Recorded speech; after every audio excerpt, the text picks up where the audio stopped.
ETF index mutual funds నేర్చుకుని stock మార్కెట్లో రాణించాలనుకుంటున్నారా? వెంటనే ఈ నెంబర్కి కాల్ చేయండి.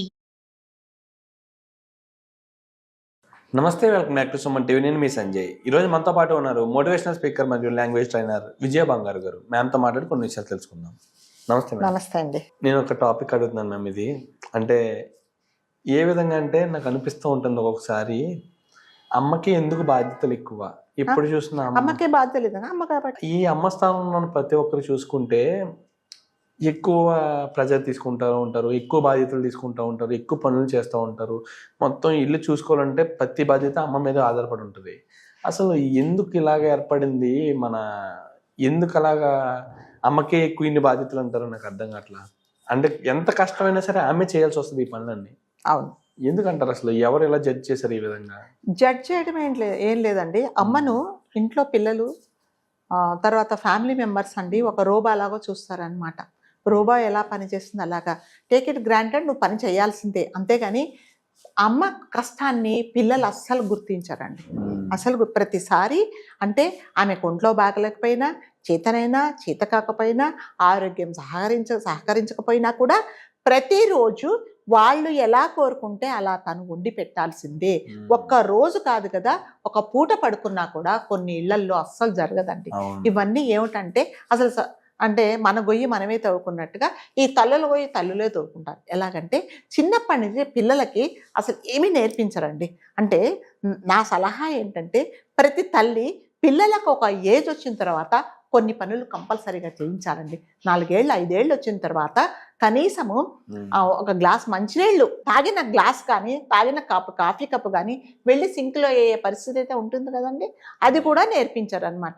అది కూడా తల్లినే చెయ్యాలి. సో చిన్న చిన్న పనులు చెప్పొచ్చండి పిల్లలకు. 7-8 ఏళ్ళు వచ్చిన పిల్లలు తప్పకుండా కొన్ని పనులు చేయలేరండి. సరే, తల్లి బట్టలు ఉతికింది, ఆ బట్టలు తీసుకొచ్చి అట్లీస్ట్ దండం మీద తీసుకొచ్చి కింద పెట్టచ్చు కదా. మీరు తాగిన కాఫీ కప్పు ఇంట్లో వాళ్ళు తాగినవి తీసుకెళ్ళి సింకులో పెట్టచ్చు. అలా చిన్న చిన్న పనులు చేస్తే కూడా తల్లికి కొన్ని బాధ్యతలు తప్పుతాయండి. చాలా మంది తల్లులు ఏం చేస్తారంటే పిల్లలను కష్టపెట్టకూడదు, నేనున్నాను కదా నేనే కష్టపడతాను అనుకుంటారు. దీనికి తోడు ఫ్యామిలీ మెంబర్స్ అందరూ ఏమంటారంటే, పిల్లలతో పని చేస్తున్నావు ఎందుకు, పిల్లలు స్టవ్ దగ్గరికి ఎందుకు పంపిస్తున్నావు, దాని తర్వాత ఇంత చిన్న నువ్వేం చేస్తావు, నువ్వు చేయలేవా. దీనికి తోడు తండ్రి అంటాడు అనమాట, అదేంటి నువ్వేం చేస్తావు, నువ్వు పిల్లలకి ఎందుకు చెప్తున్నావు.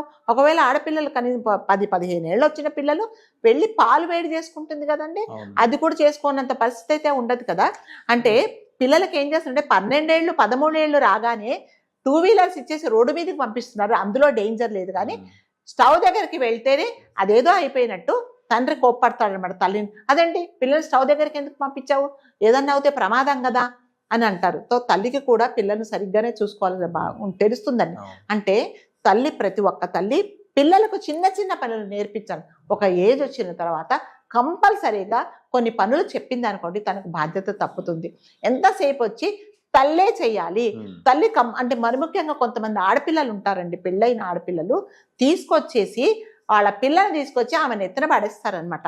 మా అమ్మకు ఆరోగ్యం బాగుందా, తను చూసుకునే పరిస్థితిలో ఉందా, అవన్నీ ఏం చూడరనమాట.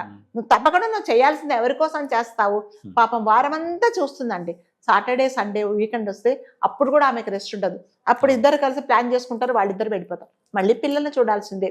అంటే ఈ పిల్లలు కూడా ఎలా అలవాటు అయిపోతారంటే అమ్మమ్మ చూసుకుంటుంది లేకపోతే నానమ్మ చూస్తుంది కాబట్టి ఆ తల్లిదండ్రుల కంటే వీళ్ళ దగ్గరే అలవాటు పడిపోతారు. అందుకని తల్లికి కష్టం అనేది ఎప్పుడు తీరదండి, ఎప్పుడు కష్టమే, ఆమె జీవితం అంతా కష్టమే. తల్లి కంపల్సరిగా పిల్లలకు చిన్నప్పటి నుంచే కొన్ని పనులు నేర్పించింది అనుకోండి, తనకు కూడా కొంచెం బాధ్యత తగ్గుతుంది. ఇది టేక్ ఇట్ గ్రాంటెడ్ లాగా నువ్వే పని చేయాలి, నువ్వు పని చేయడానికే పుట్టావు అంటే అది సరిపోదండి. ఒక్కరోజు తనకు ఒంట్లో బాగాలేక ఒక కూరో ఒక పప్పో తక్కువ చేసి ఏదో ఒక ఐటెం చేసి, బాబు నాకు ఈరోజు ఒంట్లో బాగాలేదు దీంతో సర్దుకోమంటే సర్దుకోరండి. ఏమాత్రం రుచులు తగ్గకూడదు, అప్పుడు ఎలా చేసిందో అలాగే చేయాలి అనేది కూడా ఎక్స్పెక్ట్ చేస్తారు. సో ఎన్ని రోజులు ఓపిక ఉంటుందండి. తనకు కూడా ఒక ఏజ్ వస్తుంది, ఆరోగ్యపరంగా ఏదైనా మార్పులు వస్తాయి, దాని తర్వాత తనకు ప్రాబ్లమ్స్ వస్తాయని ఎవరు పట్టించుకోరు.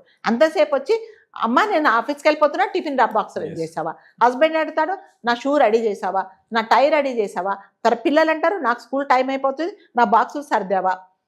మళ్ళీ ఇవన్నిటికి తోడు తను తయారై తను కూడా ఆఫీస్కి వెళ్ళాలి. ఏ రోజు కూడా తన కష్టం ఎవరు ఆలోచించారండి. సో అంటే సైమల్టేనియస్గా ఏం చేయాలంటే ప్రతి ఒక్కరు ఒక ఫ్యామిలీలో బాధ్యతలు పంచుకోవాలండి.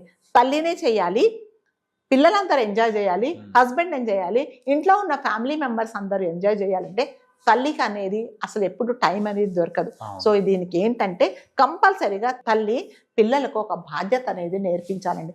ఎంత పెద్దగైనా కూడా తల్లి వెనకనే ఉంటారు. అమ్మ ఇంకొకటి పైన ఏమంటారంటే నువ్వు అదేంటి నువ్వు చేస్తానే బాగుంటుంది, వేరే వాళ్ళు చేస్తా నచ్చదు. అమ్మ నువ్వు ఈరోజు చాలా బిర్యానీ చాలా చేస్తావు, బాగా చేస్తావు, మా ఫ్రెండ్స్ని తీసుకొస్తా వండి పెట్టు. అవి కూడా ఉంటాయండి. ఇంకో కొంతమంది పిల్లలు అంటారండి నువ్వు అందంగా లేవు, నువ్వు సరిగ్గా మాట్లాడలేవు, నీకు ఇంగ్లీష్ రాదు, నువ్వు ఊరి దానిలాగా బిహేవ్ చేస్తావు, నువ్వు అలా ఉంటావు ఇలా ఉంటావు అని చెప్పి తల్లి నువ్వు అంటే అవమానపరిచిన పిల్లలు కూడా ఉన్నారండి. సో తల్లి అనేది ఎలా ఉన్నా యాక్సెప్ట్ చేయాలండి పిల్లలు. ఎలా ఉన్నా చదువున్నా చదువుకోలేకపోయినా అనాకారి అయినా కుంటిదైనా గుడ్డిదైనా ఆమె మనకు అంటే జన్మనిచ్చిన తల్లి కాబట్టి తల్లిని గౌరవించడం అనేది పిల్లలు కంపల్సరీగా నేర్చుకోవాలండి. అలా ఇప్పుడు ఏం చేయట్లేదు. మళ్ళీ ఇంకా కొంతమంది పిల్లలు ఏం చేస్తారు వేరే వాళ్ళకి పోయి వాళ్ళ పేరెంట్స్కి రిపోర్ట్ చేస్తారు. వాళ్ళ ఫ్రెండ్స్ మీరు బాగున్నారు ఆంటీ, మీరు చాలా బాగా అందంగా ఉన్నారు, చక్కగా స్టైల్గా తయారవుతారు, మా అమ్మ అలా ఉండదు అని తన తల్లి గురించి వేరే వాళ్ళ ముందు చెప్తారు. ఇవన్నీ చాలా తప్పండి. తల్లి అంతే, తల్లి అంటే అమ్మ, అమ్మ అంటే తల్లి, ఈమె మనకు జన్మనిచ్చింది, ఈమె ఎలా ఉన్నా కూడా మనం యాక్సెప్ట్ చేయాలి అనేది పిల్లలు అస్సలు అనుకోవటం లేదు. తల్లిని వాళ్ళే అవమానిస్తున్నారు. ఫ్యామిలీ మెంబర్స్ ఎప్పుడైతే తల్లిని తులకన చేసి మాట్లాడతారో పిల్లలు కూడా గౌరవం ఇవ్వరండి. ఇస్తారా పిల్లలు? ఇవ్వరు. సో ఫస్ట్ తండ్రి అంటే ఆమె భర్త ఆమె భార్యకు కంపల్సరీగా గౌరవం. నీకేం కాదు, నువ్వు పల్లెటూరు దానివి, నీకు అసలు నువ్వు అక్కడి నుంచి వచ్చావు, నువ్వు ఊరి దానివి, నీకేమీ చేత కాదు అనేసి ఆమెను ఒక కార్నర్ చేసి ఎప్పుడైతే ఫ్యామిలీ మెంబర్స్ మాట్లాడితే పిల్లలు కూడా గౌరవం ఇవ్వరు. ఇంకా కొంతమంది తండ్రులు అంటారు మీ అమ్మకి ఏం చేత కాదు, మీ అమ్మ వద్దు, ఊరిది, మనతో పాటు రావద్దు అని చెప్పేసి ఆమెతో పనులను చేయించుకొని ఆమెను వదిలేసి వీళ్ళందరూ ఫ్యామిలీ పిల్లలతో సహా హస్బెండ్స్ బయటకు వెళ్ళిన కొన్ని ఫ్యామిలీస్ కూడా ఉన్నాయండి. సో అది దయచేసి అలా పిల్లలు దయచేసి అలా చేయకండి.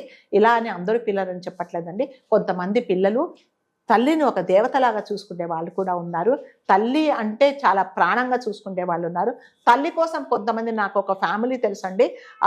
వాళ్ళకి హస్బెండ్ వైఫ్కు మగపిల్లలు లేరు, 3 ఆడపిల్లలు అయితే ఆ అమ్మాయి అంటే మధ్యలో అమ్మాయి అందరం పెళ్లి చేసుకొని వెళ్ళిపోతే మా తల్లిదండ్రులను చూడలేరు, ఎవరు చూసేవాళ్ళు లేరు అని చెప్పేసి పెళ్లి త్యాగం చేసి వాళ్ళ కోసమే, వాళ్ళ ఆరోగ్యం కోసమే తను పెళ్లి కూడా చేసుకోకుండా తల్లిదండ్రులు అలాంటి అమ్మాయిలు కూడా ఉన్నారండి. అలా లేరని కాదు.